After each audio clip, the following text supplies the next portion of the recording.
Hey everyone, welcome back, and today we're going to be slaying some information about Final Fantasy XIV and its dungeon system, covering topics like how to do them, what to expect, and what rewards it can give you.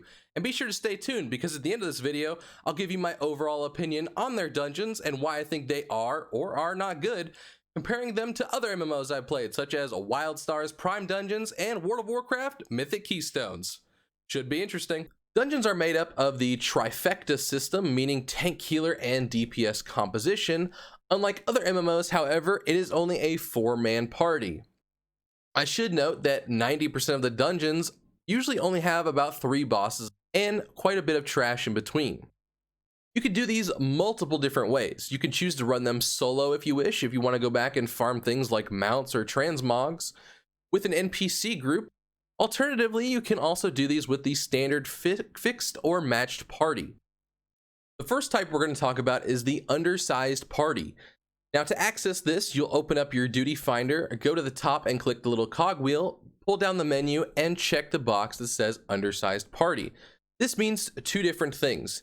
The first being that you are allowed to run that dungeon with less than the required amount of people, this being 4 people for dungeons or 8 players for raids.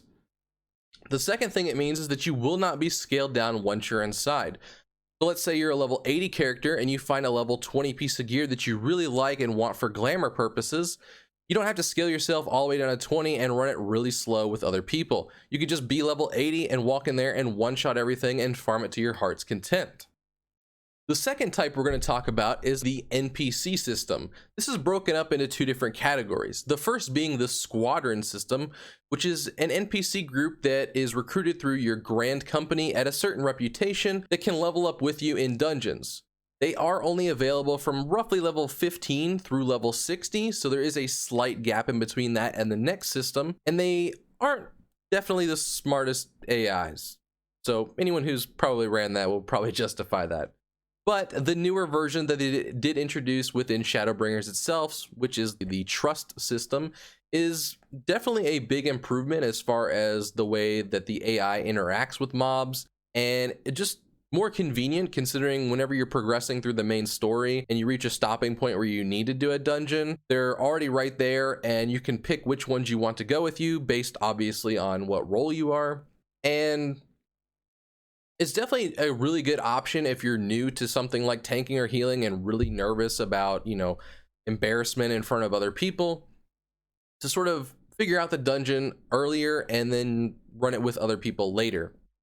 And lastly, when we talk about the fixed and matched party system, it's similar obviously to every other MMO out there. The only difference being that when you queue for these dungeons and you get, let's say, a lower level dungeon than what you currently are, if you're level 80 and you get a 60 dungeon, you're going to be scaled down to level 60 and you will only have the abilities that were available to you at that level.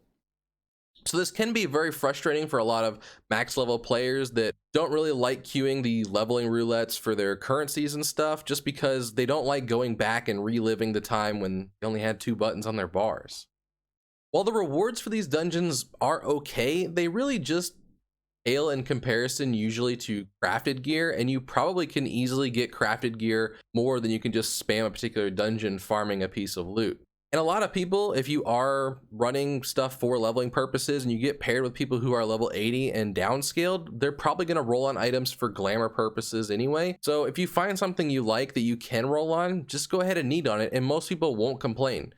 A lot of old gear through dungeons is either turned into your grand company for a seal currency used for the glamour purposes itself, or just honestly discarded in general. Let's talk about all the various types of dungeons you'll encounter on your journey through Final Fantasy XIV. Starting off with the leveling roulette. This is probably the first one that you will unlock on your journey, and it is something that you can queue for that will give you multiple options of basically non-max level dungeons. So let's say you're a level 30 character, for example, and you queue for this, you'll get a dungeon that is randomly from level 30 all the way back down to the beginning of when you could queue dungeons, which I believe is right around level 15. The XP that you'll get for, like, let's say the level 15 dungeon is going to be a big chunk mostly at the end, considering the mobs themselves won't really give you a lot.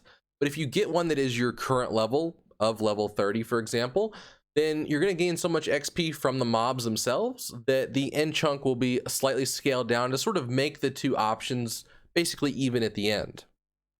If you queue this in a pre-made party, there is an option that you can check that will only give you a dungeon that is roughly 5 levels, I think, lower than the lowest person in the party itself.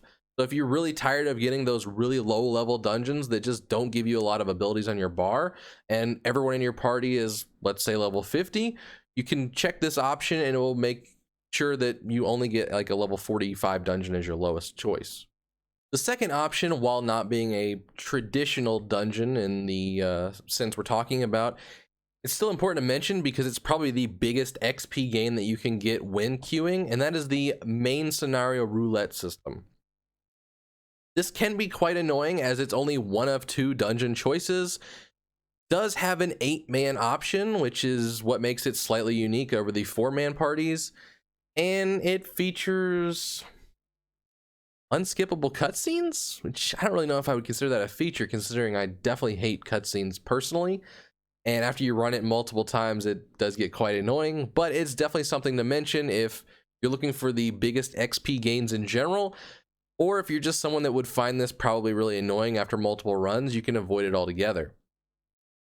After that, you will probably encounter your 50, 60, 70 dungeon choices, which, as the name states, will obviously give you one of those dungeons at the max level of previous expansions. So I imagine that when Endwalker gets released and level 90 is our new max level, they will probably go ahead and add level 80 dungeons on the end of this. So this will just be something that you can queue for if you just sort of want to experience the end of all of the expansion dungeons, which means it'll probably scale you to like the max level raid gear at the time and things like that if you're a higher level. Doesn't really provide a huge amount of XP, but it's a choice that you could make, obviously, to gain extra currency for the week or level your character. And the last 2 types of dungeons sort of go hand in hand, as they are basically the max level for the current content. So right now we are in the Shadowbringers expansion, and level 80 is the max level. So my 2 dungeon options are level 80 dungeons and expert dungeons. Now, on the contrary of what the name says, expert dungeons don't actually mean 5-head big brain strategies. It's just sort of what is the current dungeon of the expansion, if that makes sense, or of the patch. And basically what happens is whenever the game is launched, you'll have only expert as your option, considering there will probably just be 2 or 3 of the newest dungeons available to you.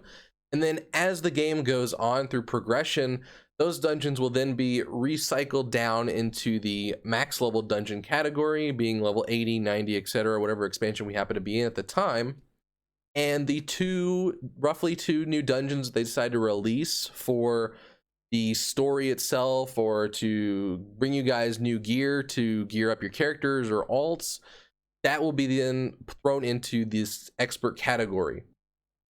So if you guys want my overall opinion on the dungeons in Final Fantasy, I have to say they probably aren't up to the level of World of Warcraft or even where Wildstar was getting near the end of its life. That's mostly because Final Fantasy is definitely more of a story game, and they tend to bring out new dungeons revolving around lore itself and where the story is headed, and just bring you guys slightly upgraded gear each time. But this does lead it to be a little bit more repetitive, and sort of you're spamming the same 2 dungeons over and over, which doesn't really provide a lot of a skill cap ceiling challenge similar to like Keystones, where you can indefinitely go up higher and higher to harder levels to where eventually you just get one shot and it just becomes impossible. And I think that's something that maybe they'll look at possibly in the future down the road, as more and more of those Keystone and dungeon players move over from World of Warcraft to Final Fantasy. If you guys have enjoyed this video and are looking forward to my next ones and want to see me keep making this content, then support me by hitting that subscribe button on here or following me live on Twitch. I would greatly appreciate it and look forward to seeing you guys next time. Take care.